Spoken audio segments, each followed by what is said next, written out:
Okay, welcome to this chat, this panel chat, and I will soon introduce you to all of the panel members, but I just wanted to say a few words first, and that is that it is kind of sad that we have this event at all, because have you ever been invited to a seminar about male African filmmakers? I don't think so. So the fact that we are having this seminar or panel debate, and the fact that we're having an African film festival, both those things are in a way a failure, because there shouldn't be anything like African or women filmmakers. There should be filmmakers, and all these films should be out there in the movie theaters just like any other film, just on their own two legs, so to speak, by their own force and their own quality. But that's not the case, so we haven't reached that stage yet. And this year is an election year in Sweden, as we all know. You might not know that, but we have an election for parliament this year in September, and it is important, therefore, I think, to raise these questions, to raise the questions of the lack of representation of people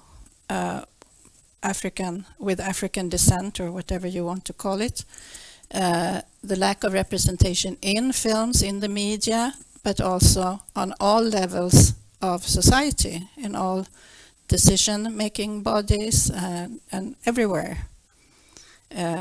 So bear this in mind and think about what you can do yourself, and also with all the recent, this is a bit too close, I think.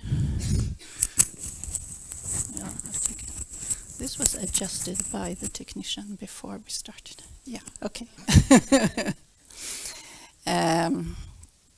So with all these recent events, with the manifestation, the neo-Nazis or the Nazis or whatever you call them, what has been happening, I think it's even more important that we raise these questions now and have them and really talk about them until the election, and of course after that also. In Sweden we have we've been discussing the lack of women filmmakers for I don't know how many years, and the situation has been very poor. It's being improved now, I think, thanks to Film Institute, but I mean it has been discussed for the last 30-40 years, and when there were more filmmakers, women filmmakers coming up, then they were giving less money. So the number increased, but also the money was not the same amount of money as was given to the men. So we have, but it is improving, I hope, but I think it is. But we still have a long way to go. So it's actually the same situation here as it is for African women filmmakers everywhere. Or for women filmmakers, they're always second after the male filmmakers.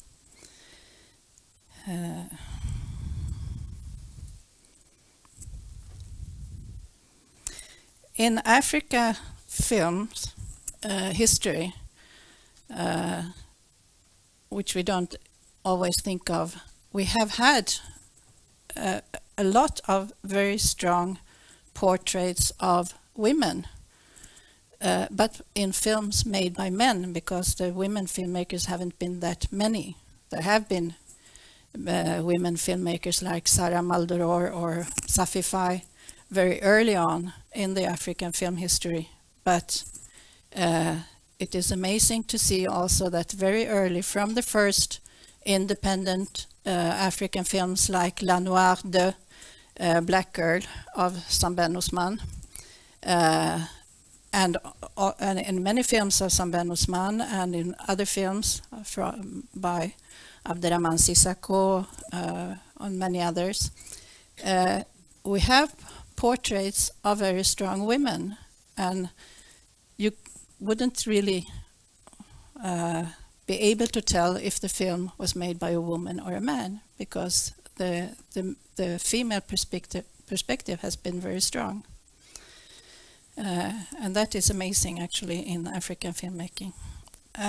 So I will now go on to introduce the panel. And we have Nadia El Fani from Tunisia, and France and Spain and Italy, we've learned also. And I have a special memory because we have shown your films in CinemAfrica before, like Bedouin Hacker. I've been out in schools, in secondary schools in Sweden, showing that, and that has been very nice experience with the Swedish school kids. And they liked the film very much, and they were very amazed to see that the technology of the film, that they could recognize the use of technology in that film. So that was really very nice. And we have also shown your previous film, Ni Allah ni maître, which was relabeled, I think, what was the Laïcité, Inshallah, yeah. And your recent film that is shown here now,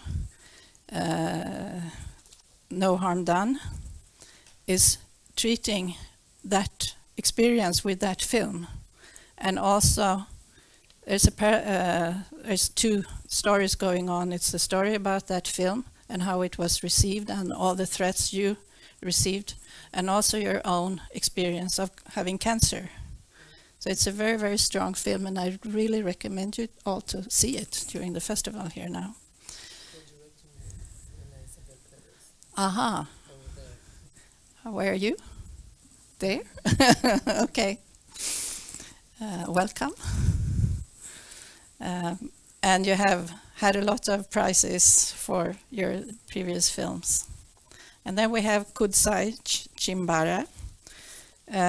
You have worked with CinemAfrica for a couple of years, some time ago. And you're an actor. You're from Zimbabwe originally, but you live in Sweden. And you have directed plays here in Sweden, and you have acted, played roles as an actor in a number of African films. And now you are studying, doing cultural studies at Stockholm University. I hope that you're not going to stay only with the studies, but continue in the theater world and film world. And then we have Nevline Nnjai, and you have the film here called Reflections Unheard. No, what is? Yeah. Yes. On this festival, and we don't have the experience of you as a filmmaker before in CinemAfrica, so you're really welcome for the first time here. And you are a dancer, a multimedia artist from Northampton, USA, with some origins in Nigeria. Isn't that so? Yes. And you're a founding member of the New Negress Film Society, an artist collective and activist space which supports and works by and about Black women filmmakers. And your film, Reflections Unheard, is about a very unheard story, especially I think it's very unknown in Sweden, about the internal life, you could say, of the Black movement in the States, the SNCC, the Black Panther movement and all that, which shows that it's not enough. The class struggle is not enough, the gender struggle is not enough, but the anti-racist struggle has to be there as well. So all these things have to go together. And that is very interesting in your film, which is also shown in this festival, so you should see it. And there's another, yes, is there another talk also about after the film? Isn't there? On Sunday. Yeah, on Sunday. So, and then we have Astrid Assefa, that some of you might have seen as the conferencier last night at the opening. And you are a kind of pioneer in Sweden, because when you became head of a theater, there was only one woman leading a theater before, I think, and you were the second. And you're a founding member of Tryck, an association in Sweden on the model of Push, the British, promoting black artists in every part of society, and promoting and trying to get more black artists into media, into film and theater. And you are a member of the board of the Swedish Television. You used to be the chairperson of Dramatiska Institutet, the film and theater school in Stockholm. And you are an actor with a lot of roles. And your latest film has its premiere tomorrow, or it was last week. A Norwegian film. A Norwegian film. Okay. So yeah. Okay. So now I leave the floor to you, and I have asked these ladies to talk a little about their own experience, how they experience being a woman in the film world or theater world, and yeah. Oh my God. I take this? Yeah, no, you can, yeah. Yeah. It's easier. Yeah, that's easier. Well, I started a long time ago, you know, so so it's difficult for me to remember really what was the reality, you know, of me as a woman working in cinema. I just remember that when I was an assistant director, I had to shout a lot, you know, to be respected at the beginning. But after, you know, because of my experiences of a lot of movie from America or France or Italy, because we were making a lot of peplum and everything in Tunisia with the very famous directors, and with a lot of crowd and everything. So I used to manage, you know, something like 500 and sometimes 1,000, you know, of, how would you say, crowd, yeah, figuration. So I was like, you know, young people, you know, going, you know, through through the difficulties and making my job without without hearing anything from the reflection or, you know, or something. But I remember sometimes, you know, it was very hard for me because I used to wear, you know, very short in south of Tunisia, and when it was very hot, you know, very discovered, you know, shirts and everything. So sometimes it was very hard, you know, to fight against, you know, some people who doesn't understand how a woman, Tunisian woman, you know, speaking Arabic and working, you know, with those men and making that job. And but I used to don't see, you know, the difficulties. And when I started to be director, I think it was the time when I start to feel, you know, all those difficulties, because at the beginning it was for me, you know, making my job, you know. And after, when I was director, it was more difficult because the problem was with the the director of the photography, you know. He doesn't want me to ask him what I want, you know. He was saying, I will show you what you have to do, you know. Because it was my first short film, and for him, you know, it was like, you don't know nothing. So And I don't know if it's because I was young or because I was a woman. I think it was mixed, you know, of those things. But I remember at the end of the first shooting in my short film in Tunisia, and he said to my director, to my producer, you know, he said, "Oh, I think she's really a director," you know. And it was, for me, it was like, you know, but I will never work with this man, you know. It's if you know, it took him, you know, 2 weeks to understand that I want to make my own film. I can make errors, you know, like everybody, but it's not because I am a woman. I don't know nothing about techniques. So, and after, you know, I can say a lot of things or a lot of anecdote like that, you know. But I think when you are a woman, you know, you have to fight against all those prejudices against the society and the reflection, because I used to have a child, you know. My daughter was something like 3 years old, and they used to say, "Oh, but you are not going to finish the work today, you have to go back to your child," or, you know, all those kind of reflection that you can hear from every work, you know, you do.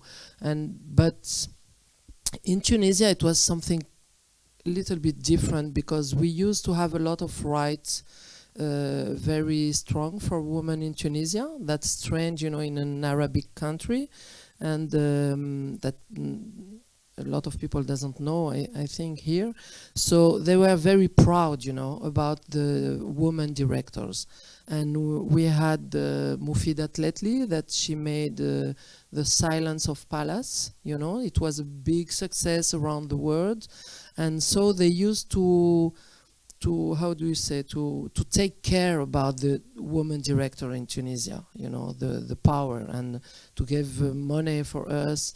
But I used to don't have a lot of money for my films, but I think it was not because I was a woman, but because I was an opponent to the government. So for them it was the way to make making movies in Tunisia more difficult for the others, you know, because the others women, you know, get a lot of money for the movie like the men.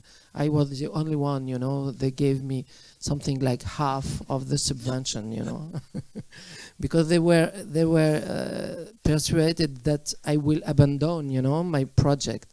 And when I made Bedouin Hacker, you know, I was waiting for 5 years to make the film for financing, and I lost a lot of financement because I was waiting for Tunisian financing. And at the end I made the movie with something like less than half of the budget of the film, you know. And it's why he's very, you know, it's first feature film, and like that, you know. In Tunisia I cannot say it was more difficult for me because I was a woman, but I know everything is more difficult for the woman, you know, around the world, as I say always, you know, for everything. So I think we, the women, we use, you know, to manage with those difficulties.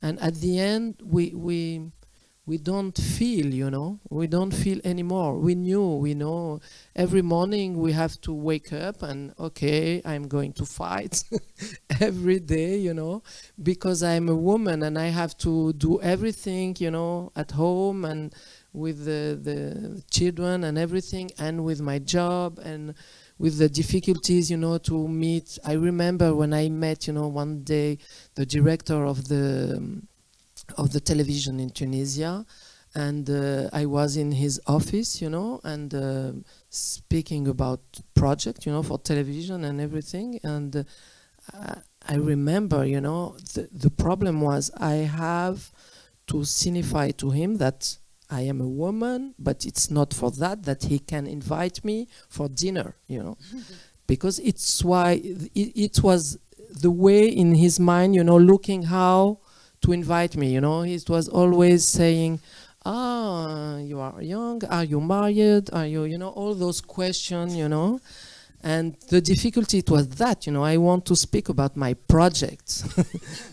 And I don't want to be, you know, attractive, but for him, and it's always the same problem in Arab countries, you know, when you are a man and a woman in a room alone, something could happen, you know.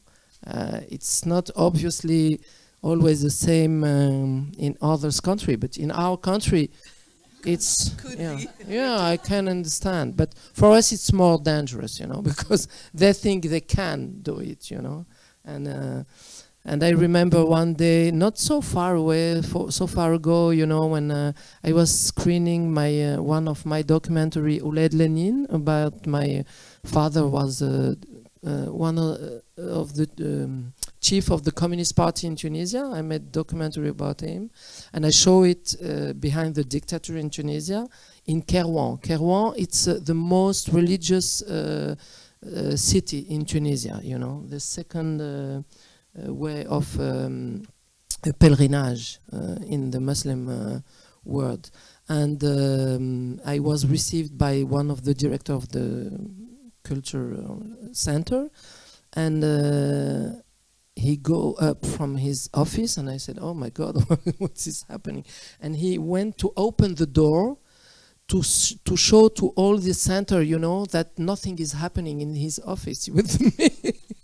You can imagine. And after, in the night when we screened the movie, I was the only female in the audience, you know. There is only men, you know. Those experience in Tunisia, yeah, I was living like that, you know, but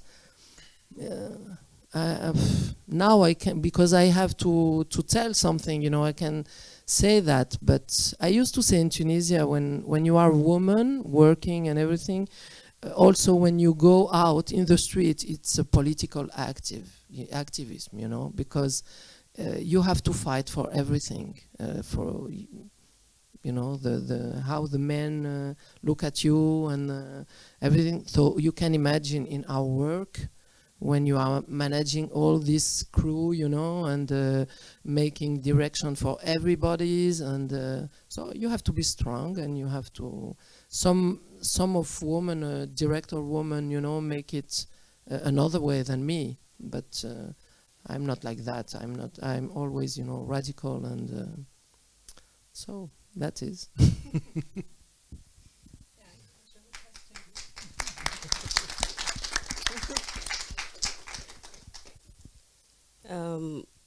For me, it's been, the experience has been a little bit different. I'll start with the film that I did with Daryl James Root. We shot the film both in Zimbabwe and South Africa. And I would say what I experienced during the film shoot was women had a certain role.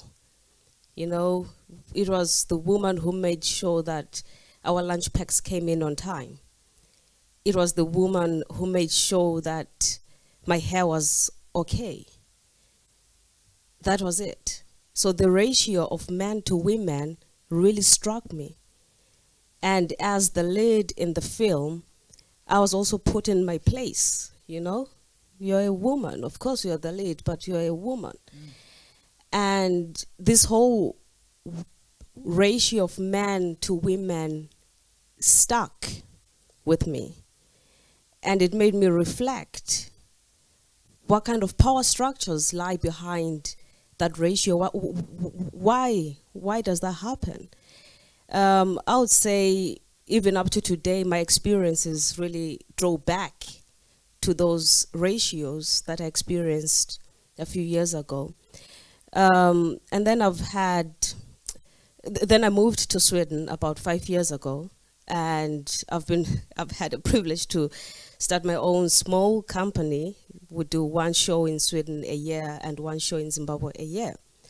And with that, I've tried to, like, I'm the producer, I'm the woman in charge. I've tried to, in a way, not to revenge, because when we are women in that power position, it's easy to fall back into, now it's me, now revenge. Now it will be more women than men. So I've tried not to let my past experiences affect the way I cast or the way, the ratio that I have in my production. But then that has had a backlash.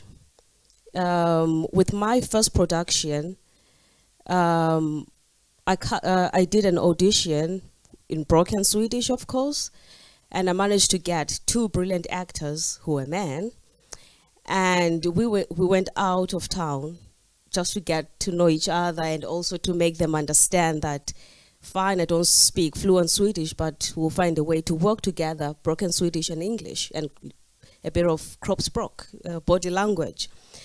What happened was, because I had the whole production in my head, and I knew exactly what I wanted to achieve, and I was hoping that together with the team we'll be able to achieve the goal.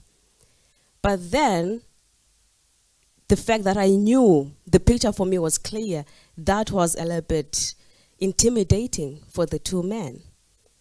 And after a few hours, we had a coffee break. They came back and said, you know what, we think we'll leave.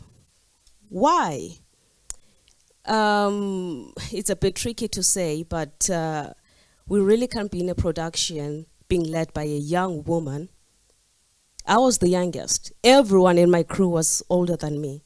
I was the youngest, and that was intimidating. And the second thing was, I'm an immigrant, right? The whole crew, everyone was white. I was the only black person, and that's intimidating. I've never been so close to a heart attack. Honestly, realizing that being a woman and being young and black, that's a disaster. You know, it makes people uncomfortable. And also with the language, it also makes people even more uncertain where to place me. So that has been one thing that I've been trying to work with, to deal with. What happened? Did they leave? They did leave. I tried to beg, you know, I tried to beg, I tried to cry, I tried so many things, because of course they've made it clear for me that I'm young, so what else can I do? Then it's better to cry and look young. Right. But then that taught me that as a black woman, I have to have an extra skill. I have to have more of a managerial kind of skill, have to be able to deal with conflict in a way that, like, think like a man, and not fall into the typical category of how women deal with issues. I mean, it's true. There's a certain way we're expected to react in a certain way. And when these 2 men left, it was very clear for me that I have to, you know, I can't be a woman and just respond from the very first intuition. I have to think twice and think like, what if I was a man? How would they react? And have that as sort of like my shock absorber kind of technique. And then with that, it goes to when I come into different institutions, you realize that as a black woman, it's not your skill that comes first. It's this picture that they see first. And this face, the skin color, my hair, the way I look, the way I speak, comes first. And that affects me as a woman, as a black woman, as an artist in Sweden. So in the institutions, there is a little bit of, I'm not sure if I'm right to call it a structural problem that needs to be twisted a little bit. I think it makes me reflect on the kind of history that people have, what kind of ideas that people have of people who look different, people of color. So, yeah, I can go on till the cows come home about my experiences, but I think I'll cut it here.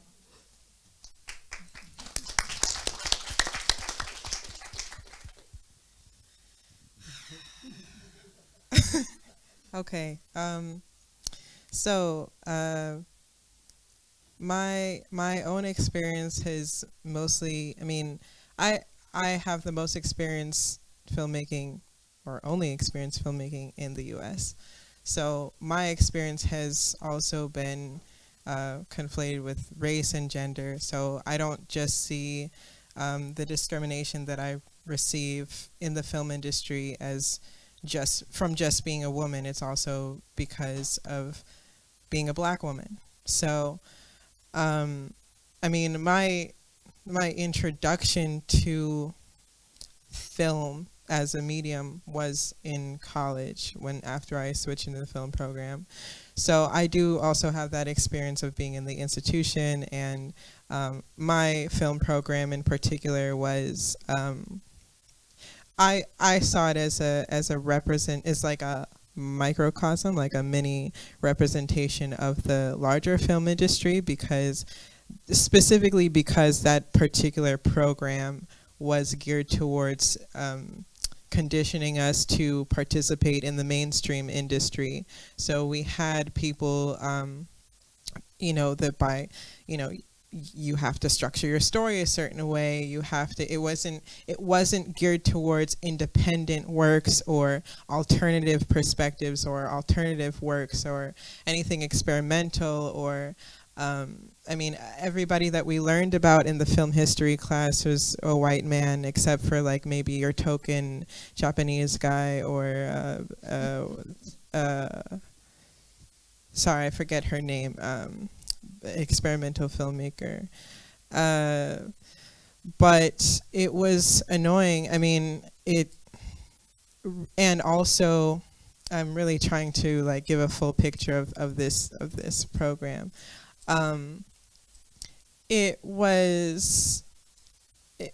mean, the discrimination that I received, I started working on my film right before I joined the film program. So I started this film not knowing much of anything about film.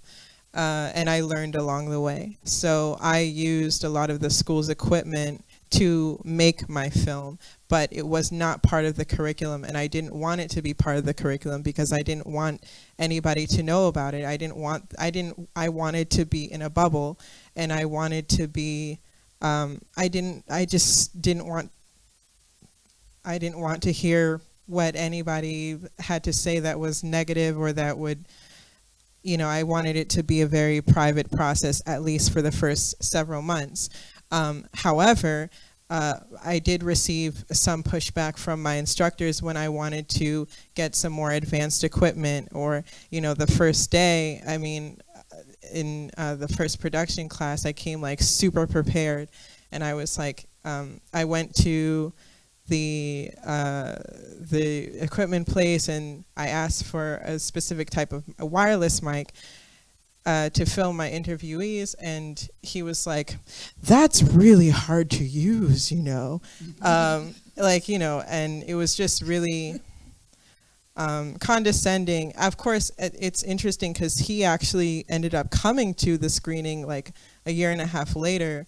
I actually think that he wanted to sleep with me, but yeah, I mean, that was interesting. But my professor, the first one, who I asked for permission to use the wireless mic, he told me that the mic on the camera that I was using, that I was authorized to use in that class, was really, really good. And everybody knows that mic is really, really terrible. So he was he was very intimidated by me, I could tell by his energy, and he gave me bad grades and I had to report him.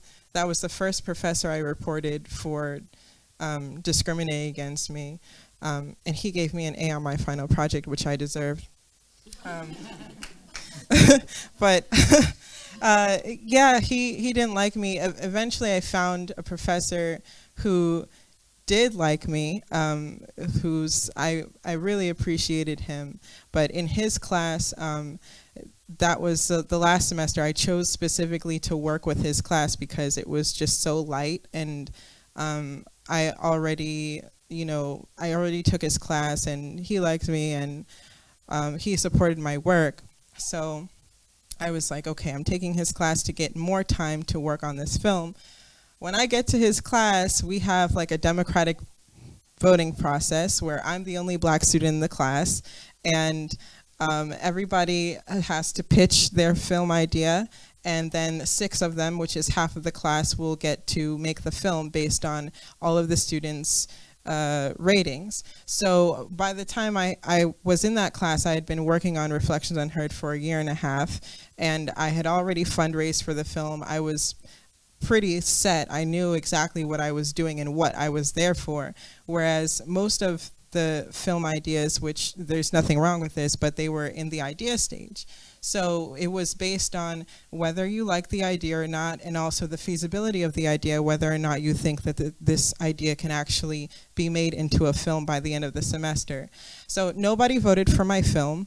Like, I got 0 votes, and but I told the professor beforehand, nobody is going to vote for my film, and I need to make this film. So he was like, okay, you can work on it by yourself if nobody votes for it. So I worked on it by myself, which is what I had been doing for the last year and a half anyway. Yeah, so it was a kind of a lonely project. I mean, if you see the credits at the end, like, you'll see like 5 people who worked on set with me at very, very specific times, but I did most of everything. So, but without those people, then I would have had a real problem. So it's not that they were like less important, but I'm just saying it was a very lonely project for many reasons. And I do think that a lot of it is because there are not as many structures in place to support filmmakers like me. What I've resolved to do is I don't like the feeling I get when I'm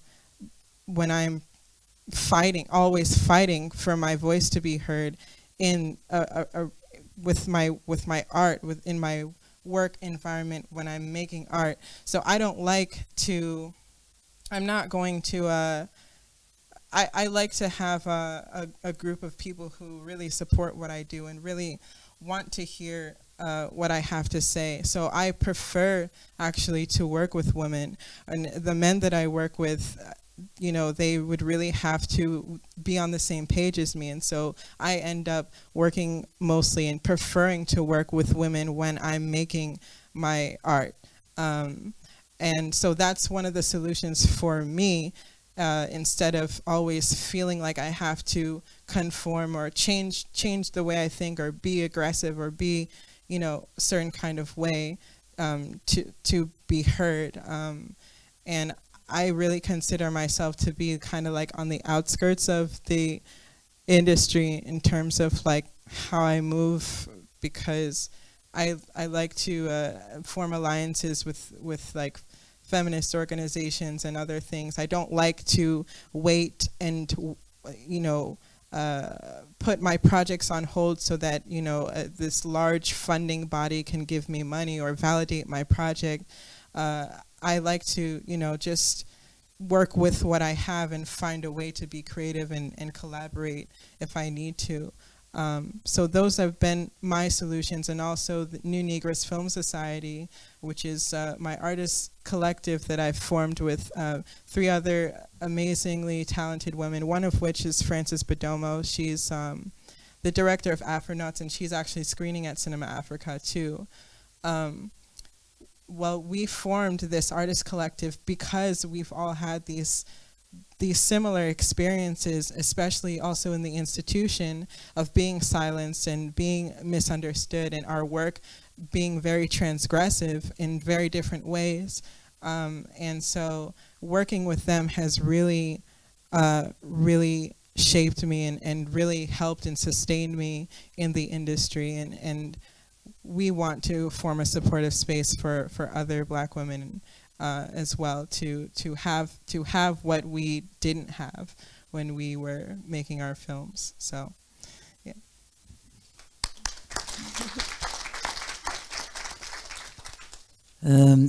You were talking about loneliness, and to be Black in Sweden is to be the only one in many, many places, and especially if you work in the arts. And I was born in Sweden. My father is from Ethiopia, my mother is from Värmland. And that's a district. It's kind of a joke I always do, you know. And growing up in Sweden, long time ago, in the 50s and 60s, then you were really the only one. And coming to the university, you're the only one, studying literature and drama and film and things like that. Going to the acting school, the state acting school, they were very reluctant to let me in. You know, 1,000 people apply, and at the end, after many auditions and workshops, there are 15 left. This was Gothenburg, the school in Gothenburg, and 8 people will be able to go to the school. And and we were working for a whole week, and they were looking at the way we worked together. And the very last interview with the jury and me, they say, "Astrid, we love your work, you're very talented, we would love to have you here at this school, but you might not get any roles in the Swedish theater because you are very dark." And I got really nervous. I felt like standing on the edge of a knife, you know, I could fall to either side. And I started stuttering. So I said, "Please, let me take those problems." and they did. Finally, they did. And what I heard afterwards, it was a very old Swedish actress who said, "We can't, you know, keep people away from trouble. If she wants to go to this school and she's good enough, let her go to the school," which I'm very, very happy. And this is the organization that Madeleine talked about, that we started 3 or 4 years ago, Push in English, Tryck in Swedish, with artists, Black Swedish artists. I mean, you don't have to be a Swedish citizen, but you have to do some of your work in Sweden to belong to this organization, at least. It's just the feeling to be a group. I mean, you grew up in Zimbabwe. You were one of many, and in Tunisia and in the US, but you were alone at the school, at least in that terrible class. It shapes you. I have had, don't misunderstand me, but I've had a really, really good life in Sweden. But it really, there's something with you, you know, when you're often the only person.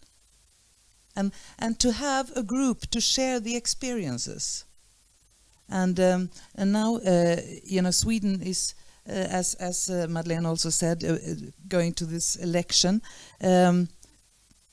Things are getting harder in Sweden. There was, you know, what should you say, a report on Afrophobia, which shows that in the open spaces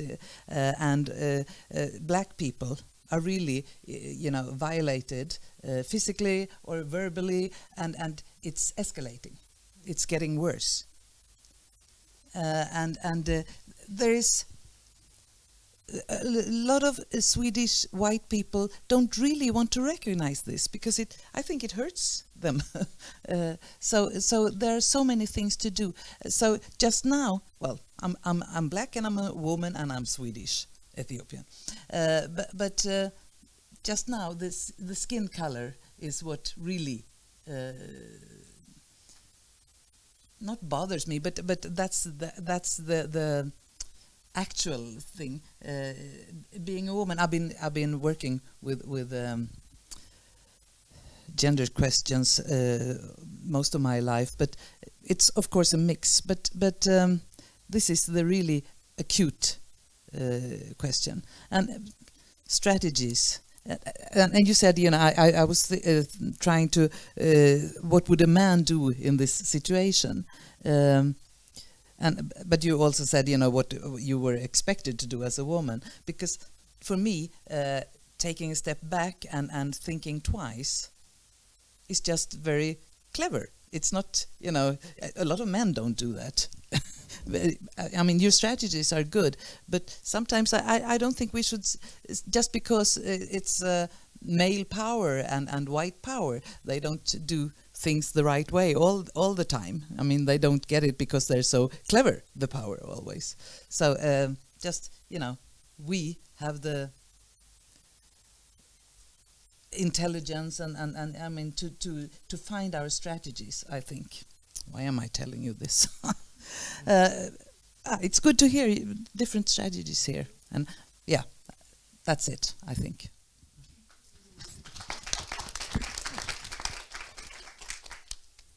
So does any one of you want to reflect on what the others have said? Or I should make myself clear about the yeah. No, sorry. the power thing.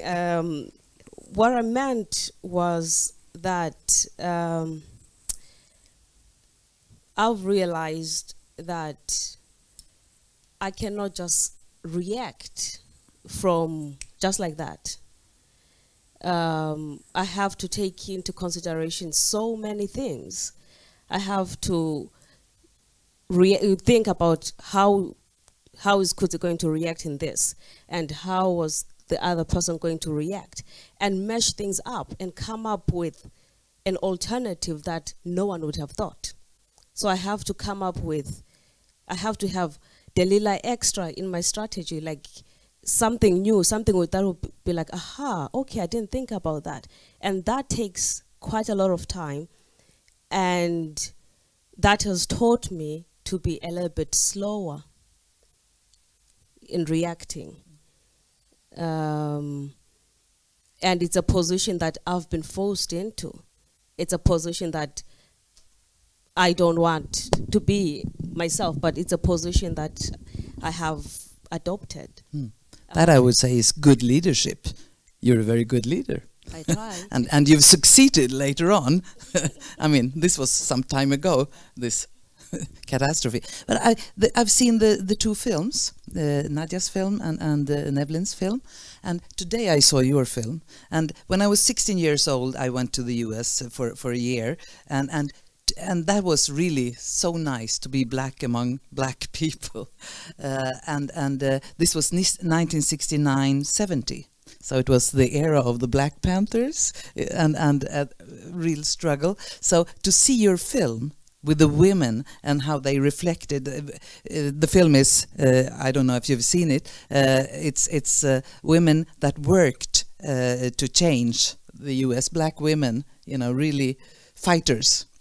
And that were probably working very hard at that time when I was in the US. It must have been that time. Yes, and so it was fantastic to see this film. And the other film, with your struggle, with the hatred, because you said you didn't believe in you were not religious, and the hatred on the internet, which we see, there's a lot of hatred against women and against blacks, you know, who are out in the open, also here in Sweden. But your film, and also when you use cancer as because I would say there's cancer in Sweden too, with the racism and with the neo-Nazis, and just a year before you, I had the same kind of cancer, so I could really relate to your film. Both films are. I really like both films very much. I want to say, because all what you say, you know, I can feel it also in France. I'm not black, but I'm, you know, for them Arab, and And my name is Arab, you know, because sometimes they don't recognize me as an Arab, but my name and my movies are always filmed, you know, in Tunisia. And when I was trying to find some financing in France, but I'm half French, you know, I'm supposed to be half French, and I never get money from France, you know. And it was strange because the first time I get money from France, it was for my movie Neither Allah Nor Master, Laïcité Inshallah, and it was because of the revolution, you know, in Tunisia. And at this time, they recognized me, and I was no more Tunisian filmmaker, but French Tunisian filmmaker, you know. And I was invited, you know, on radios and television to say what I think, you know, about my countries and my country, not my countries. And it was strange, you know, for me, because now I'm saying to them, it's strange, you know, I'm French Tunisian. Before I was Tunisian, nobody wants to recognize me, but now I am French Tunisian, and they recognize me as French, you know. And they used to say from Tunisian origin, and I said, no, I am Tunisian, you know. It's different for me because I used to live in Tunisia, and all my movies are in Tunisia, or the subject is Tunisian. I used to go to Tunisia to film. So for me in Tunisia, to be a woman and to be a feminist, because I am a feminist, and I think since, you know, the struggle of the woman is not win around the world, we have to be feminist, you know. It's something evident for me, and for me it was since the beginning, you know, to show modern women in my country, in Tunisia, as something usual, you know. For me, it was the way to put, you know, the struggle of the woman in Tunisia. And I know it's, you know, a minority for Tunisian, you know, to show a free woman, bisexual, or, you know, making, you know, the revolution by internet, you know, 10 years before the revolution in Tunisia. It was something strange, because when I made this movie in Tunisia, Bedouin Hacker, in France, they told me, they answered to me, but it's not Tunisian preoccupation, you know, the new technology. Why you don't speak about your coming back to live in Tunisia? But I said, I'm not coming back, you know, I'm living in Tunisia. And I'm making this movie because, yes, we are also in 2001, you know, preoccupied by what will happen with those new technology. And I used to say the revolution will come by internet, you know. It was in 2001, and they say, bah, you know, you're a woman Tunisian, and this character is not a woman Tunisian typical, you know. And I was not Tunisian typical for them, maybe because I'm half French, but it's also because for them we cannot be, you know, equal with the rest of the world, because woman in Arab world is obviously, you know, veiled and victim and of harassment, of everything, you know, not a revolutionary woman, you know. And in Tunisia they don't want to recognize me because they felt, you know, I'm speaking about freedom. So in dictator, you know, it was not really well considered, but in France too. That's all. Can I comment on your film? I watched your film and I really liked it because it had this, I found inspiration in your film, the sisterhood spirit, and it made me reflect on my experience from the Zimbabwean film industry, or even the theater industry, that there is quite a lot of, we struggle quite a lot to get resources, right? And there is a very strong crab in a bucket syndrome, that everyone wants to be the first one at the top, and then the sister would just pull her down, right? So there is quite a lot of pulling each other down because the resources that are there are not enough. And watching your film made me reflect, watching these women embracing diversity, embracing the fact that they are struggling from different corners and they know the goal. And there's that sisterhood spirit that's driving them. That, I thought, all the women need to watch your film. Honestly, just because of the spirit of sisterhood. And unfortunately, we've lost that kind of spirit because of the structures that we have now. Resources are not enough, and it's the survival of the fittest. And we talk of putting women in quantities without looking at quality. I think your film, most women would really appreciate it. I just wanted to say that. I appreciate that. Can I? Nadia, you say you're a feminist, and I believe you. and in Nevline Nev for short. That's good. Thank you. In your film, the women talk about how some of them, of the black women, they don't want to call themselves feminists because the feminist movement is kind of white for them, and they can't get together. And we have somewhat the same problem in Sweden, that the feminist movement that has been very, very good has a hard time to get us women of color to join and to be there and to feel at home. So I've been kind of lonely, one of the few in the feminist movement too. And this is a great problem, because I think a lot of women of color doesn't feel that the feminist movement is for them. And we'll probably have problems with that when it comes to film and art overall too. And as you say, come together and really work together.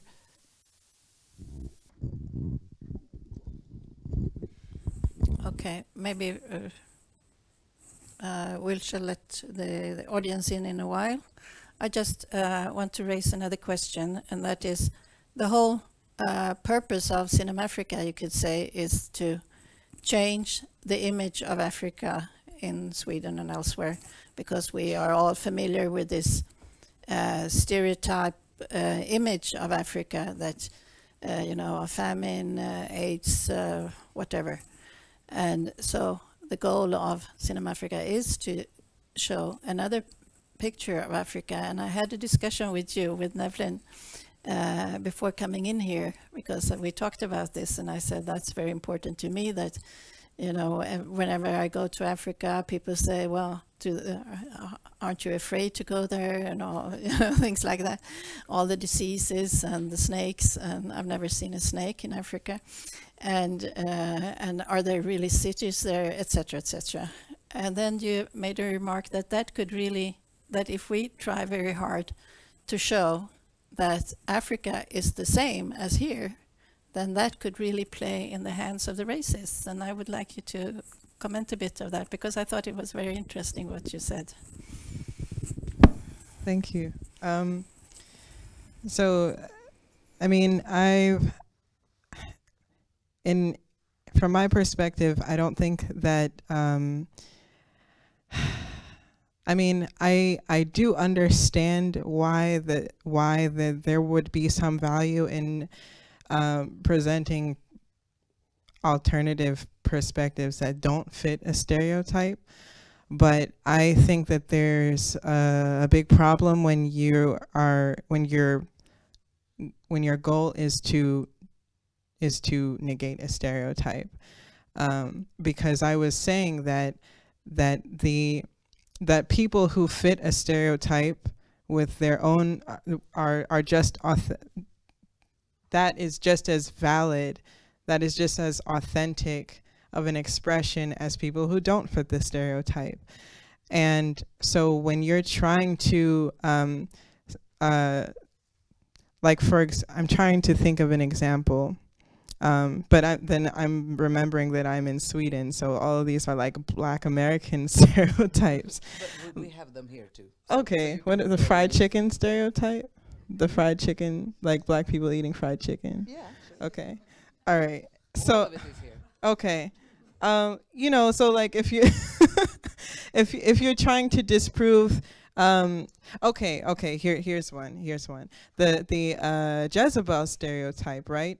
So there's the Jezebel stereotype is that black women are hypersexual and unrapeable. You know, that came from the colonial the colonial white males coming into Africa and seeing black women bare-breasted and dancing with the traditional dance, which is often, you know, shaking their hips. And then with their puritanical mindset, they said, oh, these women are whores and we're going to exploit them. And so that's a lot of where that stereotype comes from. Yet in reality, you know, of course, you have the reality that black women are very varied individuals, and some will fit that stereotype and some will not. But, you know, these stereotypes were actually, they were constructed as being negative and as being negative by racist people. So then when you're trying to disprove that, then when you're trying to say, oh no, well, black women are not Jezebels, black women are not hypersexual, then you see a lot of black women trying to present themselves a certain way and trying to they're actively working, reacting like to stereotype, whereas it's not actually, they're not actually moving towards an authentic expression of their own sexuality. They are instead reacting to a racist image of them and suffering internally for it, because they're not actually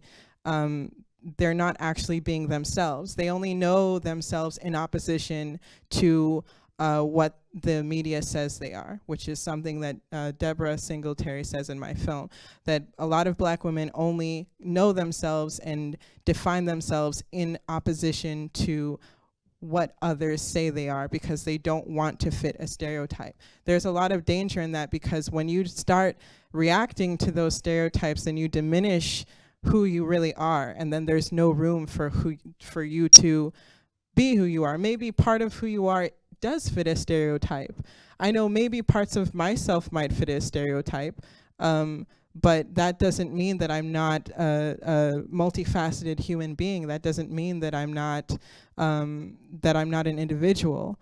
And if somebody looks at that part of me that fits a stereotype and they are going to look at me a certain way, then that's not my job. It's a burden on me to try to prove my humanity to that person. I don't believe that we should be trying to prove our humanity to racist white people. You know, if I think that it's their job to really humble themselves enough to look at the world in a more multifaceted way, instead of, you know, us trying to, you know, push a certain image. It's just kind of like this rat race that never really ends. It never really ends, because then you put these people's ideas on a pedestal and you give them so much power, like we're trying to prove something to them. They shouldn't have that much power. We should be who we are, and they should respect us for who we are. So that's just where it's coming from. But also, you know, with putting out images that don't fit a stereotype, I think that that will come naturally, without even having the goal of putting out images that to negate stereotypes. Like that's not my mission. But when we have these various women and women of color telling their own stories from their perspective, instead of outsiders telling stories for us, then you will naturally have people, you know, showing their multifacetedness in their own story without it, you know, having to be like, oh, I need to disprove something. So that's why I think that it's really systemic, and I think that there should, of course, be more of structural ways that we can give this opportunity for us to tell our own stories. So that's all. Thank you. Does anyone of you want to react?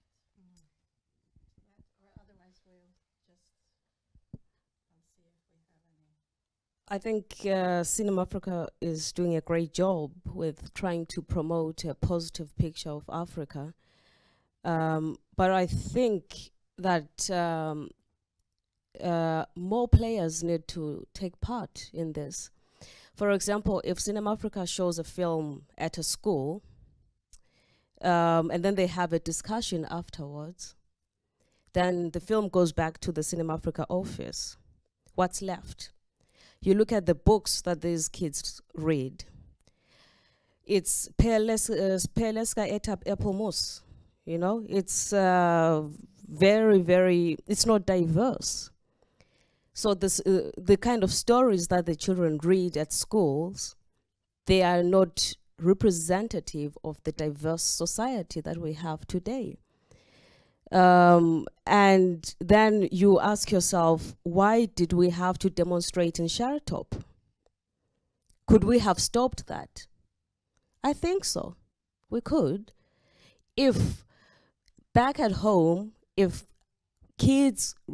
parents read stories that talk about why black children have curly hair like that, without making it too exotic or whatever, why do we have, and make it normal. I think we need to start telling stories that make it normal, that we embrace diversity. So it's really not enough to expect CinemAfrica to do it all. I think it has to be back on the political agenda. But unfortunately, it's a little bit of, it's too hot. I think the society doesn't know exactly how to give space for such stories.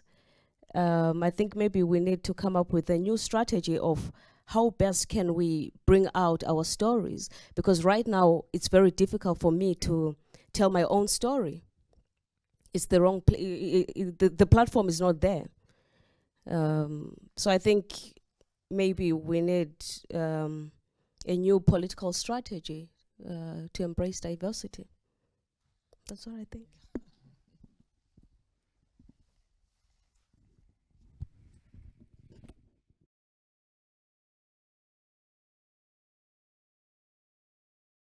Does anyone want to ask a question? Yes, Victoria? No, we'll do this. Okay. Yeah, I just want to reflect upon the discussion about, you know, how to change stereotypes or not. And I think that's a very interesting and very important discussion. And as a managing director of CinemAfrica, I mean, for me, when I came to CinemAfrica the first time, that's when I really saw Africans on film, you know, in a cinema, not at home, but in a cinema together with other people, and I felt so much pride. And I think that an important role for CinemAfrica is really to strengthen Africans living here as well, and our children to see stories from Africa told by Africans. And that is a way of changing the perceptions of yourself as an African, to see yourself on the screen. It gives you so much strength. And you feel validated for the first time. And it's not like an American, it's not American black people, but it's Africans talking. And I think that that in return also changes the perspective or the perceptions of how Swedish people perceive Africans living here, that we are capable of doing things our own way, that we don't have to be told how to do things. We don't have to be spoken for. We can speak by ourselves. And that in itself changes people's perceptions. So the change comes from, you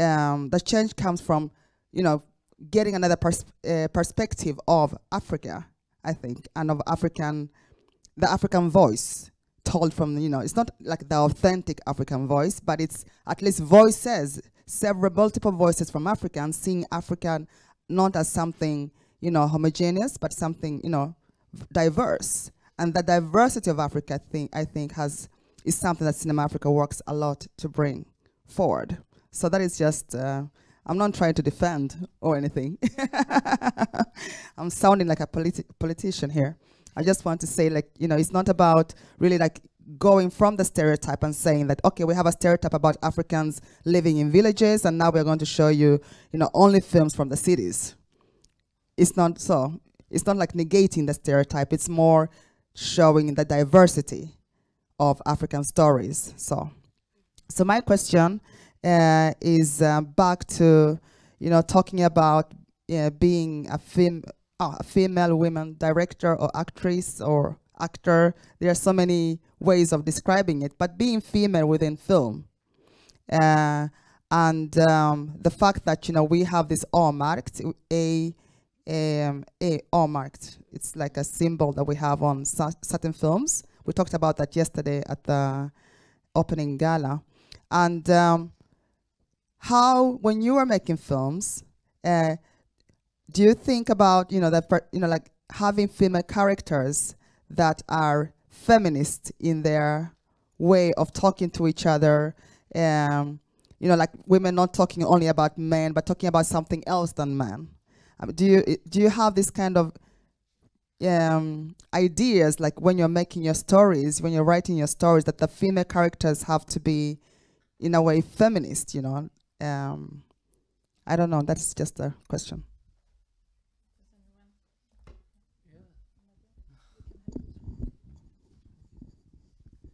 Yes, for me it was my choice since the first movie I made, you know, my short movie.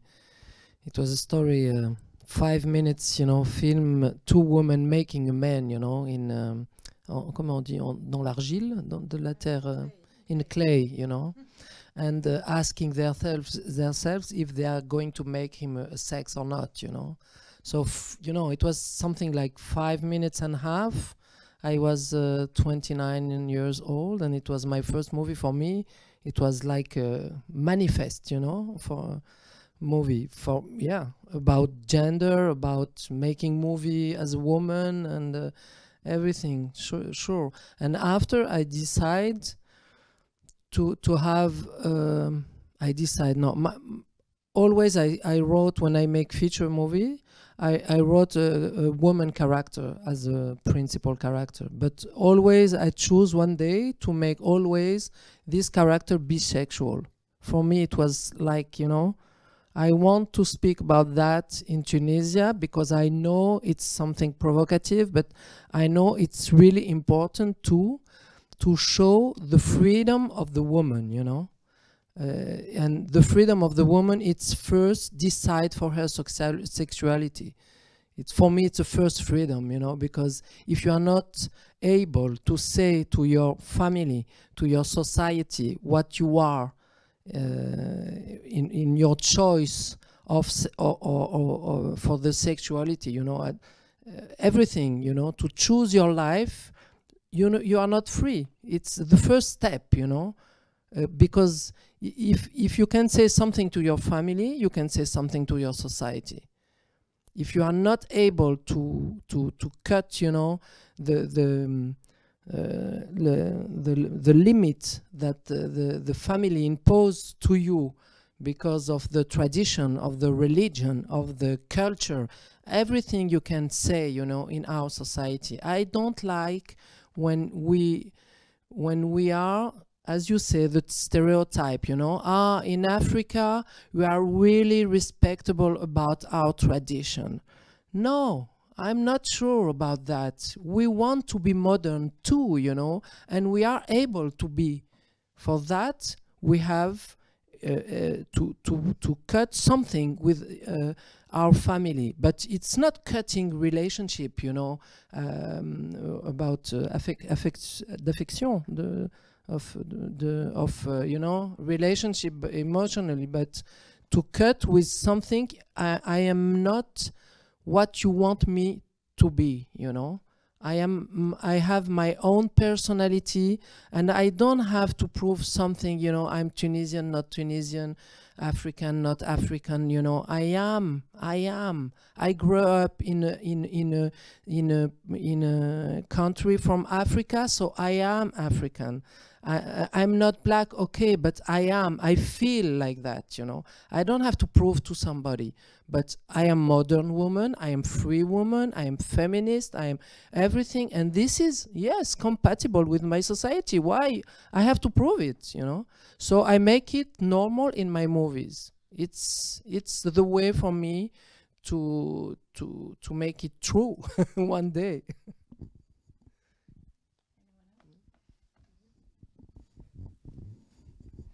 I don't think about the Bechdel test, which is what Victoria was referring to, where, you know, you have to have two women and they're not talking about men. And but I think that test. I mean, I was happy when I heard about it at first, which was a couple of years ago. But I don't really think about that. I try to just a lot of my films are inspired by what I see and sometimes my own personal experiences, and so I think that they're authentically going to be in some way transgressive. Even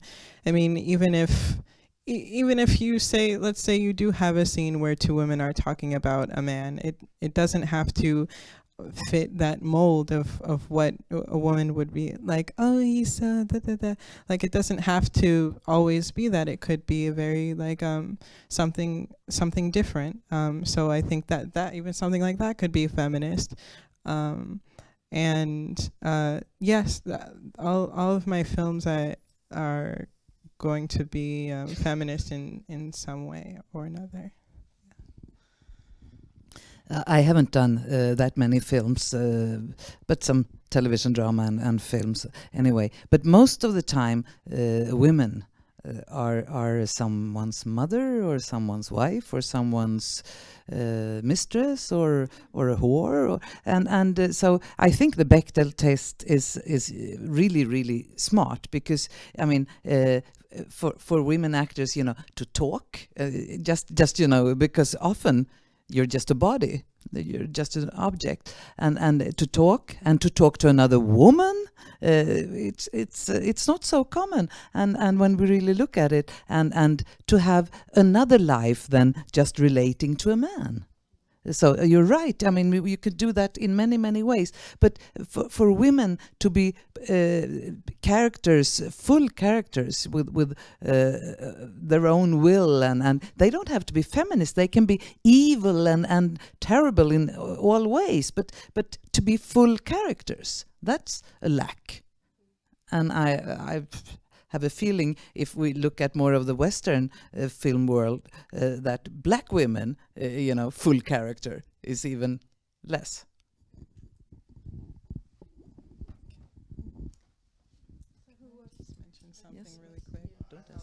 Okay. Can I just mention something really quickly?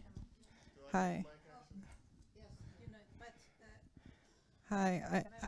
I also just want to say really quickly that it's really important to me, like, who made a film. Like, I feel like a lot of people consume films and they just consume it and they just take it for what it is. And I always want to know who wrote this, who directed it, everything, because that's the brainchild of the film. And so everything that you're seeing on screen, when you see, I mean, there are films that pass the Bechdel test, but they're so problematic and so sexist.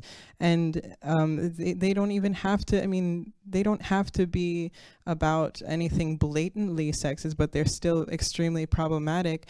And a lot of times it's because of the director, and maybe the director, writer was a sexist man. man, and he decided to make that film. And he is even receiving credit for making like a woman's film and all, you know. So I just want to say that I really value when the person who is part of that how do I say this? If the lead is a woman, then I value when the writer and director is a woman, or even going to like a black woman. I value when the writer director is a black woman. Anything that kind of passes that, I'm just like, you don't have the perspective. It's not even about the intention. Like, you might intend for something.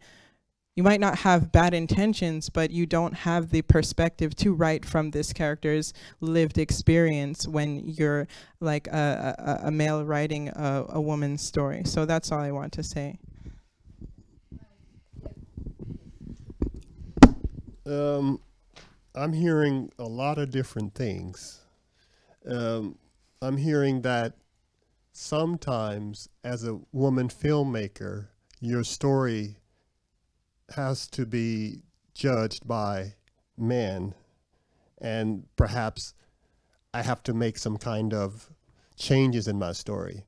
I hear another one saying that we don't always have the platform in which to tell our stories. So perhaps there should be some kind of law or some kind of governmental instance that helps us to tell our stories. And at the same time, I'm thinking that there was a show on Swedish television just recently, a series that talked about women's rights issues, feminist issues, presented by a Swedish person. Some of you probably know what I'm referring to. And afterwards, I saw that there was some debate about that program, saying that it was totally wrong, basically. So I'm sort of thinking from that point of view that different people, different individuals, different women look at women's issues differently. Yeah. So if that is the case, my question is, where do each of you get your inspiration from? Is it from history in the sense that these are how women have been betrayed and we want to do something differently? Is it from seeing women, strong women, and saying we want to see more of this? Is the ability to tell stories changed now with the internet and so on and so forth? I saw that YouTube was mentioned in your blurb here. So, you know, basically, where do you get your inspiration? And is it easier to tell a story now versus, say, 5 years ago or whatever, pre-YouTube? Thank you. So maybe you could keep that question in mind, and then we'll have some other from the audience, and then you'll have the possibility to, because otherwise it takes too long to answer everyone. So, but if you keep that in mind, and we'll hear the next one. I work in the UK film industry, and I'm a director. And what I find really interesting is that I meet lots and lots of producers. So around 50, maybe around 60, 70% of the producers that I meet are female, but around 2% of the probably like 5% of the directors are female. And I was kind of interested to see what your thoughts are on the kind of the voice of the film, or the story of the storyteller of the film. It's always interesting how the women tend to go for a role that's more facilitating and getting the vision made, as opposed to being kind of the lead of the project, and the balance of that, whether that being a decision or that being something that's forced upon people. I just want to know your thoughts, basically. Do we have more questions? Yes, you and you. Okay. Hi, I think I'm kind of curious on hearing what all of you guys think about what's her name, Lupita. I cannot pronounce her last name, but the person who got Oscars for 12 Years slaves, because I was kind of frustrated by the amount of attention she got in the media. I haven't not heard anything about her acting talents, more of how she looks. And her skin color was basically the debate on every American TV channels and news channels. So I'm just curious on hearing your reflections about it. Okay, so we have a last one here, and then we have to go over to the panel, and then we'll have to call it a day. Thank you very much. I was very inspired for what you said. I'm not from film industry, but I very much relate to so many things that you are talking about. And I especially appreciate the diversity, the moment that you and the diversity as also recognizing differences. And I think this is one of the greatest challenges that we have now, especially that we've been through so long time of understanding a differences and a concretely difference from male rationality as different, which means that lesser than, the other as lesser than. So I'm very glad that you're talking about introducing new narratives in terms of, okay, so if we have female ways of doing female rationality, how can we find actually the way? Because I think this is our challenge, but also responsibility to introduce it as coexisting and equally relevant to whatever we do. So basically removing ourselves from universal male rational kind of, not only, and I'm not only talking about male, I'm talking about white, about speaking standard language, being male, ideal, and introduce alternative ways of thinking. And my concrete question would be is, can you tell me from your work experience, what are specifically female ways of doing film that men would not do, but you would think that, why not? It is the way I want and I feel and has to be done, so I will introduce it as a next way of making film. Thank you. Who wants to go first? You have a lot of... I can go, or someone else. She wants to go. All right. You get it?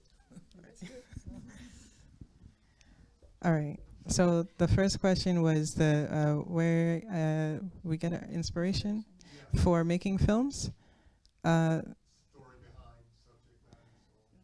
For me, it's life experience. I never want anything I do with feminism to be theoretical or academic or anything that I solely got from a book. Not to say that research can't bolster it, which it has, but it's just from lived experience and my experience coming to a greater understanding of who I am and what I am experiencing in my body, you know, in society. So that's where I get it from. And the second question is about producers versus directors. Such a good question, because a lot of, you know, I really think that women go through a lot of silencing in the film industry, and a lot of women want to be directors, but they are being silenced and they're scared and they're being pushed back, and they have a vision. And I mean, and I'm saying this because I've met women, like young women who I met in college, who are in the film program, and a lot of them are in the film program. I would say it's pretty balanced in terms of the males and females in the program, but very few of them actually become directors, and that's because of the conditioning that we go through, especially like women of color. And I've met women who are like, they just get crushed a little bit too much, and maybe they don't have support systems, so they let their voices be drowned out, and they think that their role is to be a certain thing, you know. And a producer role, for those who may not know, producer role is the paperwork and stuff, which is traditionally a female role in general, like the secretary work. And you know, director is like being on set, taking, you know, giving directions and stuff. So I mean, I'm both producer and director, and a lot of independent filmmakers are both, but I would say that it's just the conditioning and a lot of the silencing and what we think we're supposed to do. And so the third, okay, I made a, I'm sorry? Yes, I made a YouTube video because I was so upset, not over the same exact thing. It was like, I saw that a lot of black women were obsessing over Lupita, and it was just like, it was coming up like in my feed so much that I felt like I need to say something because it was just too much. And I was like, I felt like this was just, that a lot of black women are idolizing her because white people idolize her, which is a problem. Because a lot of there have been beautiful black women, there have been talented black women, but now just because this one woman has been taken as a token and she has been upheld by the media, now we're obsessing. And it's become a craze, and I found that to be problematic, and I also found it to be problematic that she represents a legacy of black women who play slaves in movies being rewarded by becoming this beautiful superstar. I mean, you have Halle Berry, who played, she was raped by a racist white man in Monsters Ball. She got an Oscar. Was it an Oscar? Okay, yeah. Then Hattie McDaniels played a slave? Cook. I didn't see that movie. She got an Oscar. And then, sorry? The Nanny. Yes. And then in The Help. That she, so you see this legacy that she is carrying with her, and now they, you know, they become these mega superstars, and they get these rewards by the system. And it's not real. It's not real. You know, I'm not saying anything about Lupita herself, because I haven't seen the movie. I don't want to watch slave movies. And yes, I do recognize that she has her own, you know, favorable attributes and the beauty and everything. It's not about her. It's just about what's going on outside of that. But I made a video called Lupita Nyong'o and Black Women's Obsession online. So yeah, it was interesting. So yeah, and then the last question, it was an interesting discussion. The last question is,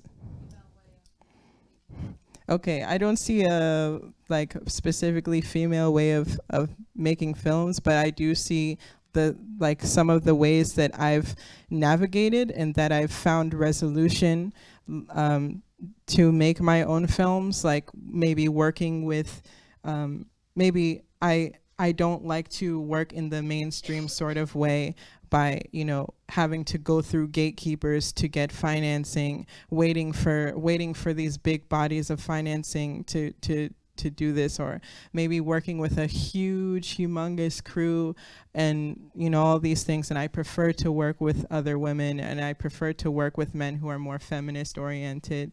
You know, those things are not actually specifically female, but they are just things that have developed naturally because because of what I've experienced as a Black woman. So yeah.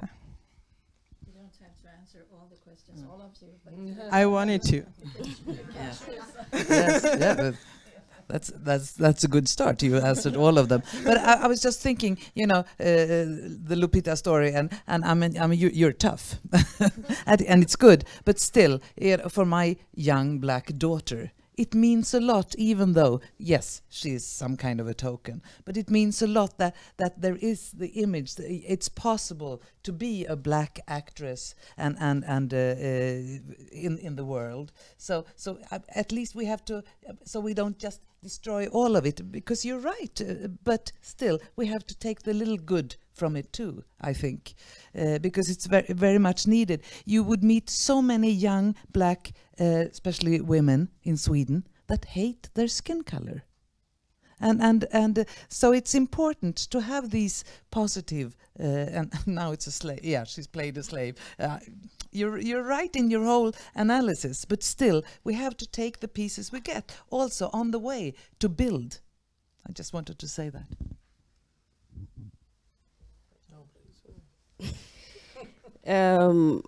About Lupita, I agree with you, and I agree with you, Astrid, as well.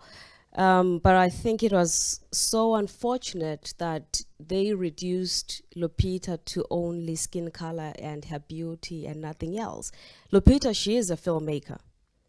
Okay. Yeah. CinemAfrica screened Lupita's film called In My Jeans. I think it's 2010 or 2011. Mm-hmm. Yeah. I remember when I was working at CinemAfrica. It's a film that, you know, extremely social critical, and I think it's so sad that her filmmaking skills were never brought forward. Being a woman and her acting, yeah, you know, and I think the media didn't do justice. They didn't do enough research around her.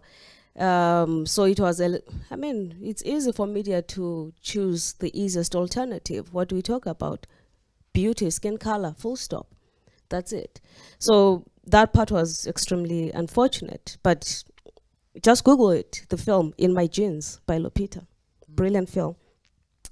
And then about doing things the female way. That's a little bit tricky because, I mean, we're all females here, but we're all different. So I'm sure we'll do things differently. But I think I'll do things the Kudzai way. That's more collective, with a more collective approach. Take away the structures that are normally like the traditional way of doing things. And if I were to be a filmmaker, definitely I won't choose a cut with the male gaze. I won't choose a cut with a tight shot around here or around the hip, or the male gaze will be completely chopped off. That would be. Until now, you know, there is just one woman who wins La Palme d'Or, is Jane Campion. And there is only one woman who wins the best director, Oscar of the best director. It's Catherine Bigelow. I think those two kind of cinema, you know, very, very different. And they are two women, you know. So for the inspiration, for every old question, you know, you can just remind that, you know. Jane Campion and Catherine Bigelow, they are two women. So, well, one win the best Oscar of director, you know, with the film of action and war and everything, and the other one with a very sensitive film. With, you can say it's a woman film, you know, but it's the piano, and it's only, you know, Jane Campion and Catherine Bigelow, and I love those two women for how they make cinema, you know, as directors. But I loved a lot of men directors too, with a lot of inspiration too. And I think obviously we are women, so we are making, you know, and we are looking at the world as women and making cinema as women. But I don't think there is a cinema of women and a cinema of men, you know. There is a cinema. And I hope one day we are not going to make any more African film festival, you know, but only film festival, but it's a long way to go. Okay, sadly enough, we have to finish here so that you have all time to go across the hallway and go into the next movie theater and see Sisters of the Screen, and then you have all the other films, and don't forget these films. Very good. Yes. So thank you all for coming here and joining, and thank you, the panel.